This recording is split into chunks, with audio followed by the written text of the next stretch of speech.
Hare Krishna devotees, please accept my humble obeisances. All goes to Prabhupada. We'll start our session today.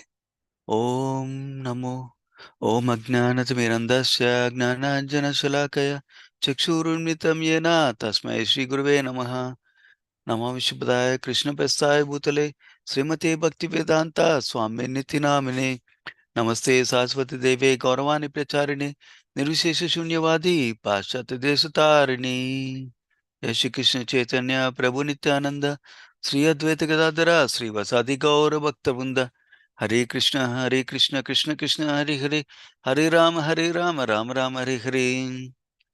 Today we're going to discuss about a simple but interesting important topic, talking about the Diwala bank versus Shaswat bank account.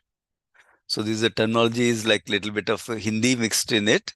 Probably many of you might know in India, Diwala, the word Diwala indicates that Diwala bank means a bank that has gone into losses, that bank that has got foreclosed, and bank that is closed permanently for the customers like that. That's what is called a Diwala bank. Okay. And then Shaswat bank account means, Shaswat in Hindi means permanent. Okay. So the temporary bank account versus permanent bank account. That's what is the topic. Diwala bank versus Shaswat bank account. So we'll start with an interesting story. Um, Interesting because many of you know who's Alexander. Alexander was the great king of Greek, and who went all around the world, conquering all the places. In fact, he went to India also, it seems, to conquer some of the kingdoms in India also, like that. But other aspect of this Alexander is that he was also a great philosopher, it seems. And interestingly, I found out that he died at a very young age of 32 years itself, it seems. So before he was dying, when he was in the final days before dying, he told his ministers, it seems, to do three things when he's died. After his death, basically, do these three things. What are the three things? Number one, he told the doctors who treated him while he's alive to keep him alive, but they couldn't keep him alive. So those doctors only should escort his dead body. That means those doctors should go with him to the graveyard. That way, that is one first thing he asked. Second thing he asked is all the gold and valuables that he collected from different places, they should be scattered here and there while they're carrying him to the graveyard. Number two. Number three, he said, normally you keep the dead body inside the coffin and close it completely. He said, don't do like that for me. My body can be in the dead coffin, but my hands, the palms should come out of the coffin and visible to everybody. Empty hands like this should be visible like that, he said. Then naturally, the ministers asked King Alexander, why are you saying these things? Of course, we'll take care of this. If it is your wish, we'll do it like you wish. But could you please tell us the reasoning behind why you are asking like this? Then he said, the first thing why he wants the doctors to accompany him is because even the best, for people to understand, even the best of the doctors, even with the costly medicines, best of the medicines, no one can save us when death comes. That is what he wanted to demonstrate to people. Number one. Number two, eh, why did he ask all the golds and valuables should be scattered everywhere? He wanted to tell everybody, people are often in this world are wanting to grab more and more, acquire more money, property for themselves, and are busy most of the life in that process only, process of accumulation. Even newborn child comes with the hands closed. When somebody tries to open the hands, then he grabs them to the hands like that. So like that, people are busy in acquiring things. But he wanted to show them that most valuable things you can acquire also you cannot take it back. You have to leave it here only. And the third one, why did he say that my hand should protrude outside the coffin like that? He wanted to demonstrate that we come with empty hands in this world and we go back with empty hands. We cannot take anything that we accumulated like that. So that's what he wanted to demonstrate.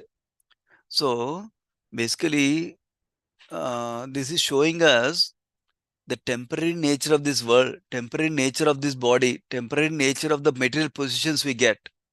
So even if you get a big IIT degree or some other MIT degree or Harvard degree or some other degree, next life when you start again from ABCD only. When you start in LKG, Baba, Black Sheep, like that rhymes you start again. You cannot say I'm IIT degree like that. So this is the nature of our material body that we are in. And that is called like Diwala bank. That means bank that is temporary, that will close one day or the other. So whatever we acquire in this life, we leave it at the end of this life. All accumulations we have come to zero. So, and the soul will go to next body and start from fresh again, like that, in terms of material positions at least. Now, that is the Diwala bank, or a material body is called Diwala bank, or the temporary bank that will not last for a long time. Then on the other hand, the soul that we are, the Atma that we are, is a Shaswata bank account. Shaswata bank account means permanent bank account. How is it a permanent bank account? Whatever we do for the soul is goes to the like a permanent account. Example, whatever devotional activities we are doing, like chanting Hare Krishna, Krishna Krishna, Hare Hare, Hare Rama, Rama Rama, Hare Hare. This is like the permanent bank account. Similarly, reading spiritual books that we're doing is also deposited into permanent bank account, like investment in permanent bank account. So let us say in this life we took to the part of spiritual life and we get purified, and we get purified in this life for 20%. The next life we start from 21% to get purified, and let us say in the next life we got to 60%. The following life we'll start from 61%, not from zero, not from one. That is the important thing about Krishna consciousness or spiritual life. Some people quickly understand Krishna consciousness and take to chanting very quickly because they have done this bhakti process in the previous life. That's why they're starting at a higher percentage now. One example in this regard comes in Srimad Bhagavatam. In Srimad Bhagavatam, there's an elephant called Gajendra whose leg was caught by a crocodile. So for a long time he was fighting, but he could not release himself. Then he prayed to Supreme Lord, "Oh, Supreme Lord, if you exist, whoever you are, please save me," like that he prayed. Then Supreme Lord personally came as Lord Hari and saved Gajendra by releasing his Vishnu Chakra. He cut off the crocodile neck and then neck or whatever it is. He basically killed the crocodile and then he released the Gajendra from the mouth of the crocodile like that. And then eventually Gajendra went back to the spiritual world also. So this was possible because Gajendra prayed at the right moment for Supreme Lord mercy and Supreme Lord protection. But how did Gajendra get the tendency or the proclivity to pray? Because in the past life, he was another king by name Indradumna. As the king Indradumna, he was practicing devotional service already. He was offering prayers already. He was regularly offering prayers. So now because he was already in devotional service in the last life, he remembered the prayer and continued the devotional service in this life. In fact, it is described when he sees the Supreme Lord is coming on Garuda, then he picks up a lotus flower from the water and offers it to Supreme Lord like that. So like that, he attained Sukriti in previous life. That's what is continuing. Similarly, many of you who are practicing spiritual life now have had some Sukriti, done some Sukriti already in previous life. And that's why you came to this path. And now you're investing in your energy and time in chanting the Hare Krishna Mahamantra. Hare Krishna, Krishna Krishna, Hare Hare, Hare Rama, Rama Rama, Hare Hare. This chanting of Hare Krishna is a deposit in the spiritual bank account. That is permanent, Shaswat bank account. So, similarly, any other spiritual activities like reading, hearing also come into Shaswat bank account like that.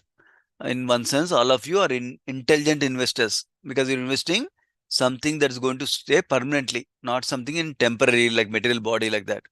So continue investing and chant every day Hare Krishna, Krishna Krishna, Hare Hare, Hare Rama, Rama Rama, Hare Hare.